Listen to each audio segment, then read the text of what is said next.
Hello to all the plus two students out there in the entire world.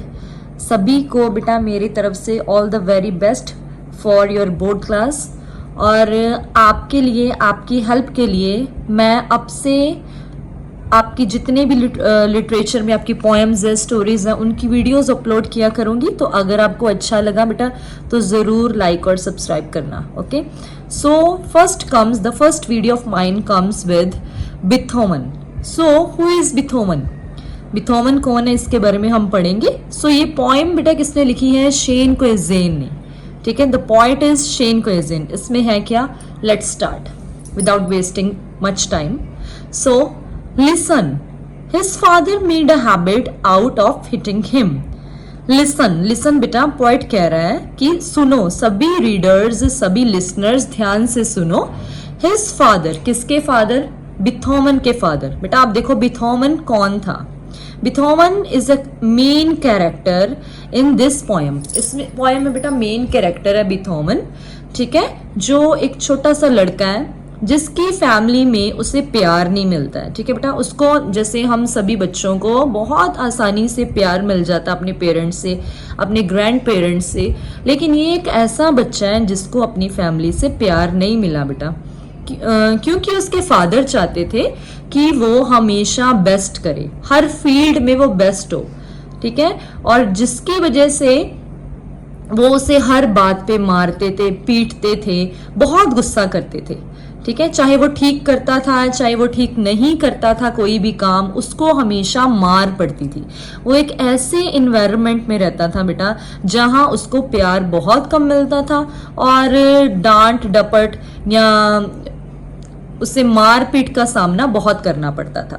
So the poet is saying listen to everybody, his father made a habit. उसके father की एक habit थी out of hitting him. So a habit out of hitting him का मतलब है बेटा बहुत ही बुरी तरीके से मारपीट करना। सो उसके फादर को एक आदत थी जिसकी वजह से उसे बहुत बुरे तरीके से वो मारते थे। See, so the poet is saying, देखो, सम मेन ड्रिंक, कुछ आदमी होते हैं वो ड्रिंक करते हैं। सम मेन यल, कुछ आदमी होते हैं वो शाउट करते हैं। यल का मतलब होता है बेटा चिल्लाना, शाउट करना। ठीक है, तो कुछ आदमी होते हैं वो चिल्लाते हैं। Some men hit their children, और कुछ आदमी होते हैं अपने बच्चों को मारते हैं। सो इस सेंटेंस का क्या मतलब है? इस सेंटेंस का ये मतलब है बेटा कि काफी ज्यादा आदमी अपनी लाइफ में टेंशन की वजह से या फ्रस्ट्रेशन की वजह से बेटा कुछ आदमी जो होते हैं वो ड्रिंक करना शुरू कर देते हैं। कुछ आदमी जो होते हैं अपने अंदर की भड़ास, अपने अंदर का गुस्सा दूसरों पे निकालना शुरू कर देते हैं ताकि वो रिलैक्स फील करें, यानी दूसरों पे चिल्लाना शुरू कर देते हैं। और कुछ आदमी ऐसे होते हैं जो अपने बच्चों को मारना पीटना शुरू कर देते हैं। सो इस तरीके से अलग अलग कैरेक्टर्स के लोग हमें देखने को मिलते हैं बेटा। This man did it all. So this man किसको बोला गया यहाँ पर? उसके फादर को, बिथोवन के फादर को बोला गया। डिड इट ऑल, वो ये सब कुछ करते थे, यानी कि ड्रिंक भी करते थे, चिल्लाते भी थे और उसको मारते भी थे। बिकॉज, क्योंकि, आई गेस, मुझे ऐसा लगता है। कौन कह रहा है बेटा? पोएट कह रहा है कि मुझे ऐसा लगता है ऑल मैन, सभी भी इस दुनिया में जितने भी आदमी हैं, वॉन्ट देयर बॉयज, वो चाहते हैं कि उनके लड़के, उनके जो बेटे हैं, टू बी जीनियसेस, वो जीनियस हो जाए। जितने भी आदमी इस दुनिया में वो चाहते हैं कि उनके बेटे हर फील्ड में जीनियस हो जाए। शायद इस वजह से कुछ लोग ऐसा करते होंगे। बिथोवन, सो यहां से बेटा स्टार्ट होता है बिथोवन का कैरेक्टर स्केच। ठीक है, सो उसकी इंट्रोडक्शन। सो बिथोवन के बारे में पोएट ने बोला, little boy living in a house, एक छोटा सा लड़का जो अपने घर में रहता है। Where a name meant nothing, जहां पर उसके नाम की कोई वैल्यू नहीं है। सो वो एक ऐसे घर में रहता है बेटा जहां उसकी कोई कदर नहीं है, कोई वैल्यू नहीं है, कोई उससे प्यार नहीं करता। सो ये पोएट ने बोला है। लिविंग इन अ हाउस, एक ऐसे घर में रहता है where mercy had to be earned. Mercy का मतलब होता है बेटा दया। Had to be earned, so had to be earned मतलब जहां पर उसको मर्सी यानी दया कमानी पड़ती थी। नॉर्मली क्या होता है बेटा, इस दुनिया में जितने भी बच्चे हैं, ठीक है, उनको अपने पेरेंट्स से प्यार कमाना नहीं पड़ता। तो पेरेंट्स बेटा हमें प्यार पहले करते हैं और हमसे एक्सपेक्टेशंस वो बाद में रखते हैं। सो जो हमारे लिए जो पेरेंट्स का प्यार है वो इतना भी खुद गर्ज नहीं है बेटा, ठीक है। लेकिन बिथोवन के केस में ऐसा कुछ नहीं है। बिथोवन के फादर जो हैं उसको प्यार बहुत कम करते थे, यानी कि करते ही नहीं थे, तो ज़्यादातर उसको मारते थे, पीटते थे, जिसकी वजह से बिथोवन जो था बेटा उसको ऐसी सिचुएशन में जो मर्सी थी, दया थी या प्यार था वो कमाना पड़ता था। थ्रो किसके जरिए? ईच परफेक्ट नोट टम्बलिंग, हर परफेक्ट नोट टम्बलिंग की वजह से। सो यहाँ नोट क्या होता है? वैसे बेटा हम नोट्स की बात अगर करें तो नोट्स होते हैं वो नोट्स जो हम बेसिकली बनाते हैं एग्जाम्स की प्रिपरेशन के लिए। लेकिन यहाँ नोट बोला गया बेटा रिटन फॉर्म में, जब हम म्यूजिक को लिखते हैं, ताकि जब हम म्यूजिकल इंस्ट्रूमेंट बजा सकें हमें पता चल जाए कि कौन सा इंस्ट्रूमेंट किस तरह से बजाना है, ठीक है। सो बेसिकली यहाँ पियानो की बात हुई है बेटा। सो पियानो जो था बिथोवन वो बजाता था वो, ठीक है, उस पे वो म्यूजिकल साउंड प्रोड्यूस करता था और उसके फादर उसे कहते थे कि पियानो के लिए जो नोट्स तुमने बनानी है वो बिल्कुल परफेक्ट होने चाहिए। सो नोट उसको कहा गया बेटा टम्बलिंग। टम्बलिंग का मतलब होता है कि बेटा अगर हम नोट्स, आपने अगर देखा होगा मूवीज वगैरह में या वीडियोस वगैरह में कहीं पर भी, कि जो म्यूजिकल लैंग्वेज होती है आपने हमेशा देखा होगा ऊपर नीचे इस फॉर्म में, जिगजैग फॉर्म में होती है, ठीक है। जैसे हमारे इंग्लिश के वर्ड्स या किसी भी लैंग्वेज के वर्ड्स वो बिल्कुल एक स्ट्रेट लाइन में चलते हैं, लेकिन जो म्यूजिकल लैंग्वेज होती है वो ऊपर नीचे ऐसे करके होती रहती है। सो वो जो नोट्स बनाता था, ठीक है, उसकी टम्बलिंग अच्छे से होनी चाहिए, यानी कि कैसे, कौन सा नोट उसने ऊपर लिखना है, कौन सा नीचे लिखना है। सो ऊपर नीचे कुछ भी एक्स्ट्रा नहीं होना चाहिए। सो अगर वो परफेक्ट होता था तो उसके फादर उसे प्यार करते थे, ठीक है। अगर वो परफेक्ट नहीं होता था तो उसे मारपीट का सामना करना पड़ता था। सो बेटा देखो यहाँ पर ये जो सेंटेंस है उसको कंटिन्यू रखा है, ये खत्म नहीं हुआ। Where mercy had to be earned through each perfect note tumbling up through the roof to tickle the toes of angels whose harps could not hold half the passion. So यहाँ बेटा देखो ये सेंटेंस को continue ही किया गया है, क्योंकि आप इस पोएम में देखोगे ये जो पोएम है बेटा कोई डेफिनेट फॉर्म में नहीं है। सो एक फ्री फॉर्म में है, ठीक है। तो उसको नोट्स जो थे वो बिल्कुल परफेक्टली बनाने पड़ते थे। तो देखो perfect note tumbling up through the roof to tickle the toes of angels whose harps could not hold half the passion. So तो बेटा वो जो नोट्स बनाता था वो उसके फादर चाहते थे बिल्कुल परफेक्ट होने चाहिए, 100% परफेक्ट होने चाहिए। So tumbling up through the roof का मतलब बेटा बिल्कुल accurate to tickle the toes of angels whose harps could not hold half the passion. इसका मतलब है कि इतने अच्छे नोट्स वो बनाए ताकि उसका जो हाफ टैलेंट है, बिथोवन के अंदर जो हाफ टैलेंट है, वो 50% टैलेंट भी जो स्वर्ग में, जो हेवन में एंजल्स होते हैं बेटा, आपने देखा होगा कि अगर हम स्वर्ग का सीन मूवीज वगैरह में देखते हैं वहां दिखाया जाता है कि एंजल्स जो हैं वो म्यूजिकल इंस्ट्रूमेंट्स बजाते हैं, ठीक है। सो गॉड या गॉडेस उनको इम्प्रेस करने के लिए वो म्यूजिकल इंस्ट्रूमेंट्स बजाते हैं। तो यहाँ पॉइंट ने बोला है कि उसके फादर चाहते थे कि वो इतना अच्छा म्यूजिक प्रोड्यूस करे कि उसका हाफ भी एंजल्स प्रोड्यूस ना कर सकें। सो यहाँ बेटा हार्प्स म्यूजिकल इंस्ट्रूमेंट को ही बोला गया है, ठीक है, जो एंजल्स के पास म्यूजिकल इंस्ट्रूमेंट्स होते हैं उनको ही बोला गया। That were held in the hands of a young boy. So जो उस छोटे से लड़के के हाथ में जो टैलेंट था, जो पैशन था, उसका 50% भी उन एंजल्स के पास नहीं होना चाहिए, यानी कि वो इतना परफेक्ट काम चाहते थे उससे कि इतना परफेक्ट आज तक किसी ने ना किया हो। Who was hard of hearing, अब देखो बेटा यहाँ बिथोवन के बारे में बोला गया है कि उसको सुनाई कम देता था। Who was hard of hearing, could not hear properly, so इसका मतलब है उसको अच्छे से सुनाई नहीं देता था, उसको थोड़ी सुनने में थोड़ी दिक्कत आती थी बिथोवन। तो फिर से उसके बारे में बोला है पोएट ने, बिथोवन who heard his father's anthem, बिथोवन जिसको कि अपने फादर का एंथम, एंथम का मतलब होता है बेटा एक ऐसा गाना जो बार बार हमारे दिमाग में चलता रहता है। सो यहाँ बेटा जैसे हम तकिया कलाम वर्ड यूज करते हैं ना कि किसी इंसान का कोई तकिया कलाम होता है, यानी कि वो वर्ड जो बार बार कोई इंसान यूज करता है अपनी लैंग्वेज में, तो उसी तरह से उसके फादर का जो एंथम था एक ऐसा गाना, एक ऐसी धुन जो उसके दिमाग में चलती ही रहती थी, ठीक है, वो उसे सुनाई देती रहती थी बेटा। एवरी टाइम, हर वक्त उसको अपने फादर के बोल सुनाई देते थे।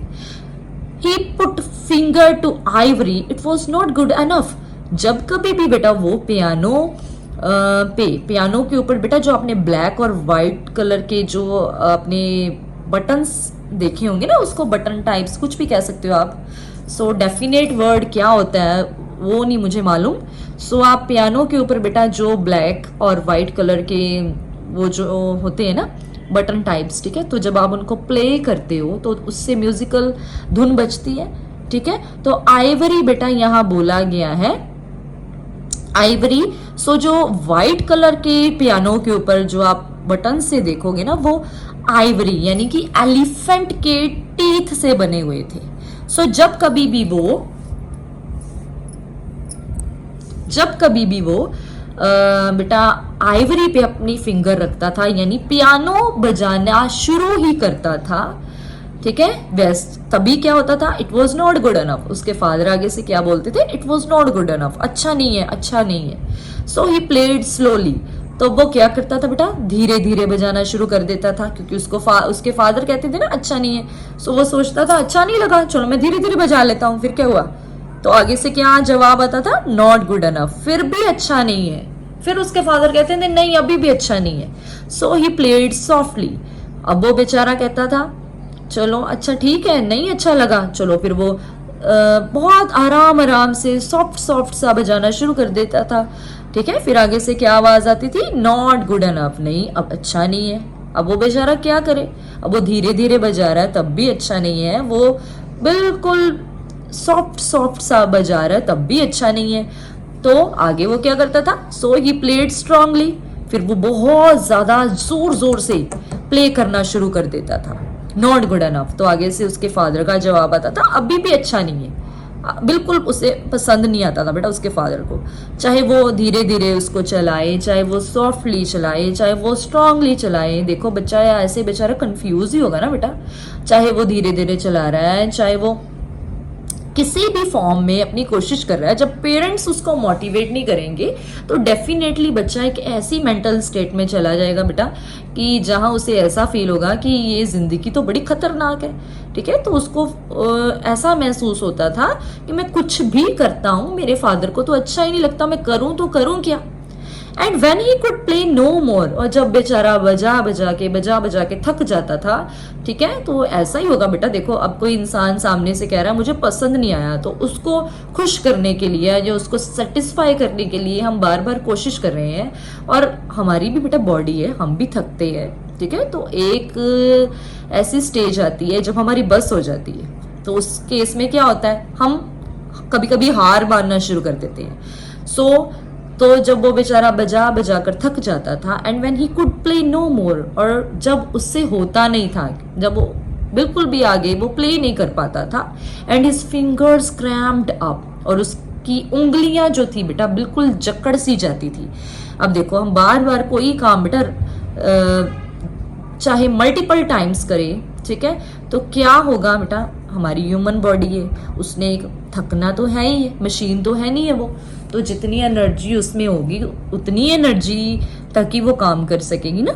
तो उसके बाद उस बेचारी बॉडी ने भी जवाब दे देना है। तो उसकी फिंगर्स जो थी बेटा वो जकड़ सी जाती थी, लाइक द gnarled रूट्स, जैसे कि कोई पेड़ की रूट्स होती हैं बेटा, जैसे जड़ें सी होती हैं of tree Trunks. So tree Trunks का मतलब है कि अक्सर आपने देखा होगा बेटा, जो बड़े बड़े पेड़ होते हैं, ट्रंक्स के नीचे से, ट्रंक मीन्स उसकी हार्ड स्टेम, मोटी सी स्टेम होती है ना, जिसको काट के जो फर्नीचर वगैरह बनाया जाता है, ठीक है, सो उसको ट्रंक बोलते हैं बेटा।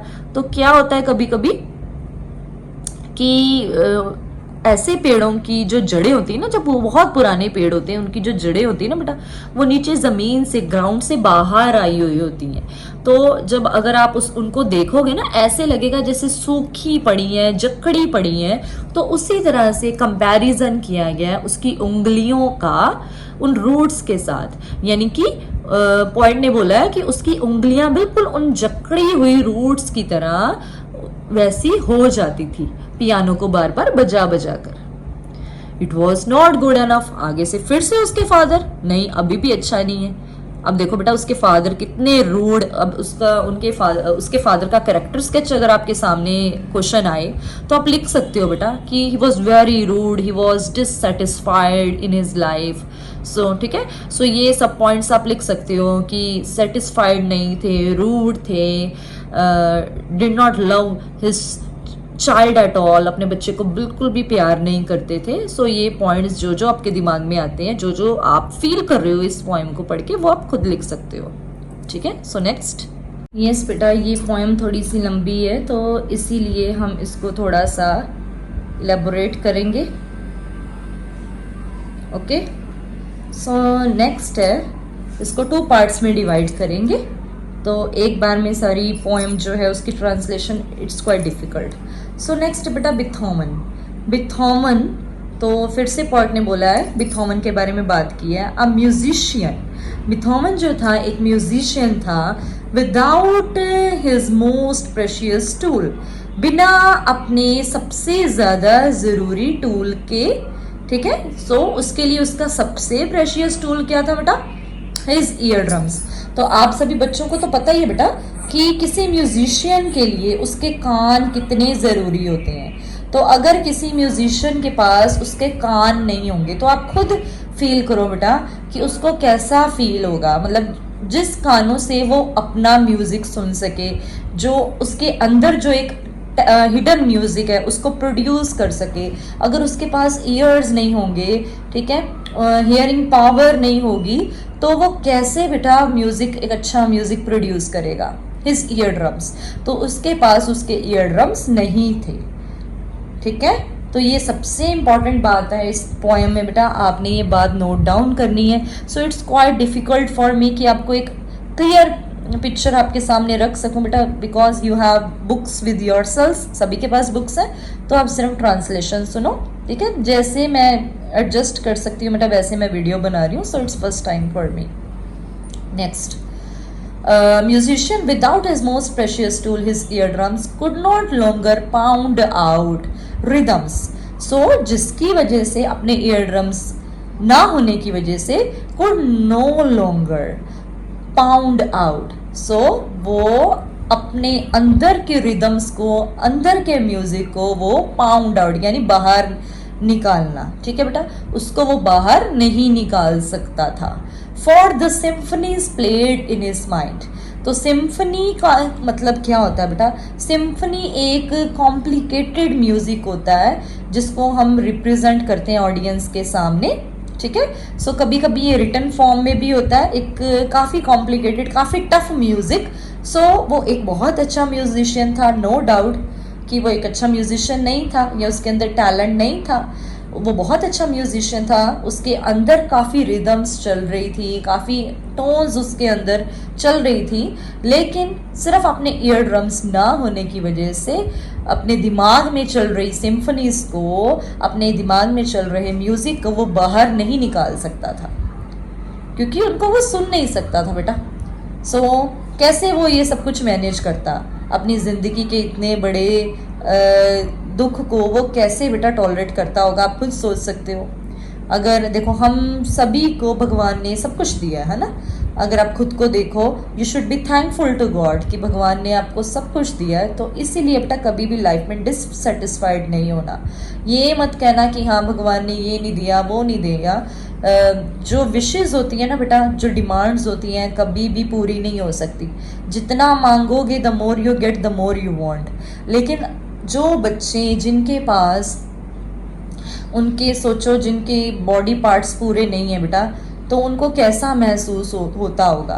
सो लाइफ में उन्हें भी सेटिस्फाइड रहना है, तो भगवान ने उनको बेटा क्या दिया है, एक एक्स्ट्रा टैलेंट दिया है, एक एक्स्ट्रा ऑर्डिनरी इंसान बनाया। हम सबसे भी कहीं गुना ज़्यादा एक्स्ट्रा ऑर्डिनरी, हम सबसे भी कहीं गुना ज़्यादा टैलेंटेड। सो उन बच्चों के लिए जो डिसेबल्ड हैं, तो उनको बिल्कुल भी किसी बात को लेके फील नहीं करना चाहिए।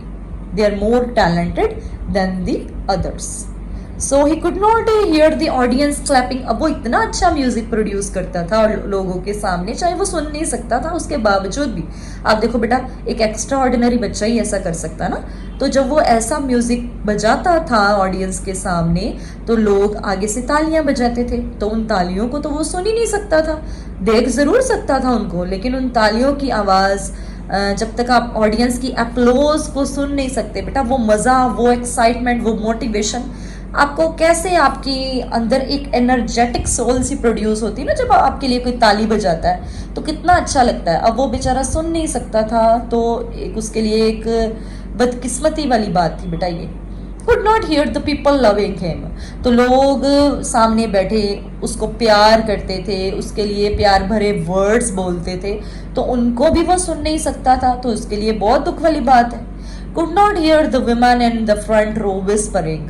सो उसके सामने जितनी भी औरतें बैठी होती थी, उसको मोटिवेट करती थी, या उसको दुआएं देती थी, या अपने बच्चों की तरह प्यार करती थी, तो आपस में वो जो भी गुसर मुसर कर रही थी बेटा, विस्पर कर रही थी, उनको भी वो सुन नहीं पाता था।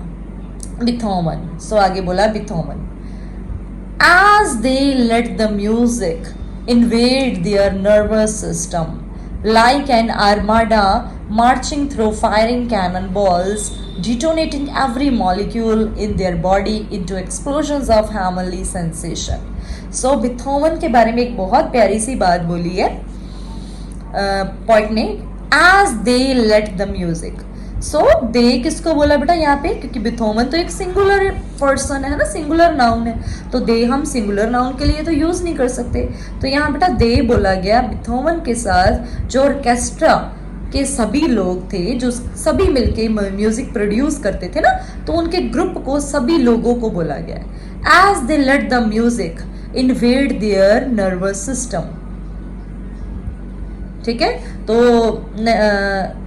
बिथोवन के साथ जो म्यूजिक प्रोड्यूस करते थे बेटा ऑर्केस्ट्रा, तो ठीक है, उसको उनको भी काफ़ी लोग प्यार करते थे, मोटिवेट करते थे। आई एम सॉरी बेटा, यहाँ दे बोला गया ऑडियंस को, यस सॉरी ऑडियंस को बोला गया बेटा। ऑडियंस जितने भी लोग थे उसको देखने के लिए गैदर होते थे। As they let the music, वो क्या करने देते थे बेटा, लेट यानी करने देना, क्या करने देते थे, म्यूजिक को इन्वेड देयर नर्वस सिस्टम, वो उसके द्वारा प्रोड्यूस किए गए म्यूजिक को अपने दिमाग तक, अपने मस्तिष्क तक, नर्वस सिस्टम बेटा बोलते हैं दिमाग, मस्तिष्क, ठीक है। सो अपने दिमाग तक अटैक करने देते थे। इन्वेड यानी अटैक करने देना। अटैक करने देना कहने का मतलब है कि अपने ऊपर हावी होने देते थे। लाइक एन आर्माडा, जैसे कि कोई आर्माडा। आर्माडा क्या होती बेटा, वॉरियर ऑफ वॉरशिप।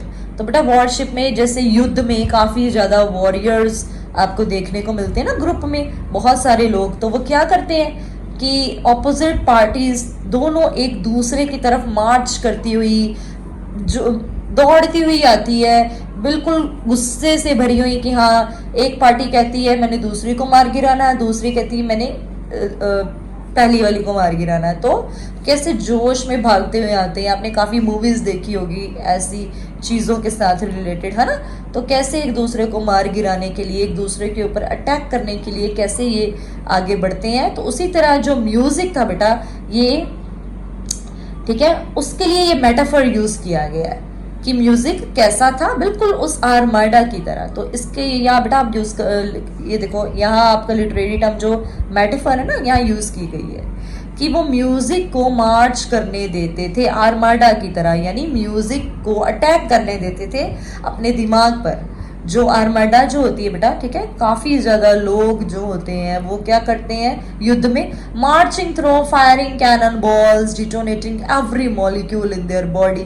सो ये ऑडियंस के बारे में बात की गई है, बिल्कुल उनको रिलेट करके जो युद्ध में लोग होते हैं उनके साथ, ठीक है। तो लोग क्या करते थे बेटा, दिमाग तक, अपने मस्तिष्क तक उस म्यूजिक को अटैक करने देते थे। जो वो म्यूजिक था वो बेटा आगे बढ़ता था, मार्च यानी आगे बढ़ता हुआ थ्रू फायरिंग कैनन बॉल्स। तो कैनन बेटा कहते हैं तोप को, ठीक है। तो कैनन बॉल्स का मतलब होता है तोप के गोले, जो बिल्कुल तोप के गोलों की तरह उनके दिमाग पे जाके लगती थी। डिटोनेटिंग एवरी मॉलिक्यूल, डिटोनेटिंग होती है धमाका करना, धमाका करती हुई हर मॉलिक्यूल को। हर मॉलिक्यूल बेटा जैसे बॉम्ब में कितने सारे मॉलिक्यूल्स होते हैं जो काफ़ी बड़ी तबाही क्रिएट करते हैं, काफ़ी बड़ी डिस्ट्रक्शन क्रिएट करते हैं। सो उसी तरह जो उसका म्यूज़िक था उनके दिमाग पे बिल्कुल कैनन बॉल्स की तरह, तोप के गोलों की तरह मार्च करता हुआ अटैक करता था। तो इतना धमाका करता था, यानी कि इतना उनके दिमाग तक वो पहुंच के स्टोर हो जाता था उनके दिमाग में, इन देयर बॉडी, उनकी बॉडी यानी हर पार्ट को वो महसूस होता था वो music. Into explosions of family sensation, ऐसा लगता था कि स्वर्ग से उतरी हुई कोई धुन, स्वर्ग से उतरी हुई कोई राग सा, वो उसकी एक्सप्लोजन हुई है, उसकी एकदम से जैसे दिमाग के ऊपर कोई अटैक सा हुआ है, इतना बड़ा धमाका सा हुआ है। सो वो उसका जो म्यूजिक था बेटा, यानी बीथोवन का जो म्यूजिक था लोगों के लिए ऐसी तबाही करता था। सो तबाही यहाँ नेगेटिवली नहीं आप यूज करोगे इस वर्ड को। सो कहने का मतलब है कि उनके रोम रोम तक उसका म्यूजिक समाया हुआ था। Each note living track marks over every inch of that body, उसका हर नोट, उसकी हर धुन जो थी बेटा, living track marks, living track marks मतलब कि अपना असर छोड़ रही थी। ट्रैक मार्क्स का मतलब होता है बेटा अपना असर छोड़ना, हर धुन अपना असर छोड़ रही थी over every inch of that body, उनकी हर बॉडी के हर इंच पे, यानी हर बॉडी पार्ट को, कोई ऐसा पार्ट नहीं था उनकी बॉडी का जो उस म्यूजिक को कंज्यूम नहीं कर सका, उस म्यूजिक को एंजॉय नहीं कर सका। सो कहने का मतलब है कि पूरी तरह वो उसके धुन में, उसके म्यूजिक में वो जैसे बेटा वो होता ना, हम कहते हैं कि डूब से जाते हैं, तो इसी तरह वो पूरी तरह डूब से गए थे बेटा उसके म्यूजिक में। मेकिंग दैम एक for one more heat, making them एक, तो उनको वो म्यूजिक जो था उनको, ऑडियंस को दोबारा से ये कहने पे मजबूर कर देता था कि एक बार और, एक बार और। जैसे बेटा स्टेज पे परफॉर्मर्स होते हैं, जब हमें उनका कुछ भी अच्छा लगता है तो हम चिल्लाते हैं ना, हम हुटिंग करते हैं कि यस वन मोर, ऐसे करके लोग उसे मोटिवेट करते थे कि एक बार और, इतना अच्छा गाया, इतना अच्छा बजाया, एक बार फिर से। He was an addiction. तो ऐसे बेटा वो लोगों के लिए एडिक्शन सी हो गया था। जैसे लोग एडिक्शन बेटा जिसके बिना हम रह नहीं सकते, तो लोग उसके म्यूजिक के बिना रह नहीं पा रहे थे, तो इतने ज्यादा वो एडिक्टेड हो गए थे उसके म्यूजिक के लिए। And kings queens it didn't matter. और आगे क्या बोला गया बेटा, जितने भी इस दुनिया के किंग थे, जितने भी रानियां थी, जितने भी राजे थे, इट डिडंट मैटर, ये उसको फर्क नहीं पड़ता था बेटा। यह किसकी बात की गई है, आगे हम पढ़ेंगे कि फर्क नहीं पड़ता था कि कितने उसको किंग्स उसको सुनने आए हैं, कितनी क्वींस उसको सुनने आई हैं। The man got down on his knees for no one, जो मैन था, यानी बीथोवन को मैन बोला गया बेटा। बीथोवन अपने घुटनों पर किसी के लिए नहीं बैठता था, यानी वो किसी के लिए नहीं झुकता था, वो किसी के लिए भी वो कहने का मतलब है बेटा वो किसी का भी फैन नहीं था, चाहे वो जितनी मर्जी कोई बड़ी सेलिब्रिटी उसको देखने आई है, कोई जितनी बड़ी हस्ती उसको सुनने आई है, उसको इससे कोई फर्क नहीं पड़ता था। ठीक है, वो सिर्फ अपने म्यूजिक से बहुत प्यार करता था। But amputated the legs of his piano, लेकिन उसने क्या किया था बेटा, अपने पियानो के लेग्स को एम्प्यूटेट किया हुआ था। एम्प्यूटेट का मतलब होता है बेटा लेग्स को काटना, लेग्स को या आर्म्स को काटना। वैसे बेटा एम्प्यूटेट एक मेडिकल वर्ड है जिसका मतलब होता है कि डॉक्टर्स जो होते हैं ना, कुछ पेशेंट्स की लेग्स या कुछ पेशेंट्स की आर्म्स को काट देते हैं क्योंकि किसी मेडिकल रीज़न की वजह से, किसी बेटा हो सकता है उनको कोई तकलीफ हो या उन ऑर्गन्स की वजह से उनकी डेथ वगैरह भी हो सकती हो, तो ऐसे केसेस में उनकी लेग्स या आर्म्स को एम्प्यूटेट करते हैं। तो यहाँ पोएट्री में क्या है बेटा कि बीथोवन ने भी लेग्स को एम्प्यूटेट किया था। एम्प्यूटेट यानी काट दिया था, किसकी लेग्स को, पियानो की लेग्स को। अब उसने ऐसा क्यों किया, वो तो बहुत अच्छा म्यूजिशियन था, उसको तो बहुत प्यार था अपने म्यूजिक से, अपने पियानो से, फिर उसने ऐसा किया क्यों? So he could feel the vibrations, यहाँ पे एक रीजन लिखा हुआ है ताकि वो वाइब्रेशंस को फील कर सके। यानी कहने का मतलब है बेटा कि उसको कुछ सुनाई नहीं देता था ना, तो उसने अपनी पियानो के लेग्स को एम्प्यूटेट कर दिया था, कट कर दिया था, ताकि वो जमीन पर बैठकर जब वो पियानो प्ले करे तो उसमें से जो वाइब्रेशंस निकलेंगी उसको वो फील करके ही महसूस कर सके कि हाँ वो ठीक कर रहा है कि नहीं ठीक कर रहा। सो वाइब्रेशंस के जरिए वो पता करता था बेटा कि उसका म्यूजिक अच्छा है कि नहीं अच्छा। So he could feel the vibrations through the floor. The man got down on his knees for music. इसीलिए बेटा वो अपने घुटनों पर बैठता था, किसी बड़ी सेलिब्रिटी के लिए नहीं, किसी भी राजे, किसी भी रानी के लिए नहीं, सिर्फ और सिर्फ अपने म्यूजिक के लिए, ताकि वो अच्छे से अपने म्यूजिक को सुन सके, प्रोड्यूस कर सके। क्योंकि बेटा मेन रीजन क्या था, उसकी हियरिंग पावर नहीं थी। And when the orchestra played his symphony, symphony मैंने आपको बोला है बहुत कॉम्प्लिकेटेड म्यूजिक, ठीक है, और जब ऑर्केस्ट्रा उसके म्यूजिक को प्ले करती थी, it was the echoes of his father's anthem. तो जब ऑर्केस्ट्रा बेटा उसके म्यूजिक को प्ले करती थी तो क्या होता था, उसके दिमाग में एक गूंज सी उसको महसूस होती थी, उसके फादर की एंथम की गूंज। बेटा फादर के एंथम क्या था, उसके फादर का एंथम कौन से वर्ड्स उसके दिमाग में उसके फादर के चलते थे, रिपीटिंग इटसेल्फ, बार बार रिपीट होते हुए उसके फादर के जो अल्फाज थे उसके दिमाग में चलते रहते थे। लाइक अ ब्रोकन रिकॉर्ड, एक ब्रोकन रिकॉर्ड की तरह, एक ऐसे रिकॉर्ड की तरह जो बिल्कुल खराब सा हो गया है, जो बजता ही चला जा रहा है, बजता ही चला जा रहा है, रुकने का नाम नहीं ले रहा, उसी तरह उसके फादर के वर्ड्स उसके दिमाग में चलते रहते थे। ठीक है, अ ब्रोकन रिकॉर्ड, तो उसको ब्रोकन रिकॉर्ड बोला गया बेटा उसके फादर के एंथम को। तो कई बार क्या होता है, कुछ लोगों को कुछ धुनें सुनाई देती हैं बेटा, तो वो धुनें जो होती है ना वो हमारे दिमाग में कॉन्टिन्यूसली चलती रहती हैं। कई बार ऐसा होता है, ओवर थिंकिंग की वजह से ऐसा होता है, जब हम किसी चीज़ को बहुत ज़्यादा सोचते हैं ना तो तभी ऐसा होता है। तो उसके फादर के एंथम जो थे, वो वर्ड्स जो थे उसके दिमाग में एक ब्रोकन रिकॉर्ड की तरह बजते रहते थे। तो ये है बेटा आपकी पोएम का पार्ट 1। पोएम का पार्ट 2 हम करेंगे नेक्स्ट टाइम। सो कैसा लगा सभी बच्चों को प्लीज़ ज़रूर बेटा बताना, ठीक है। Thank you so much.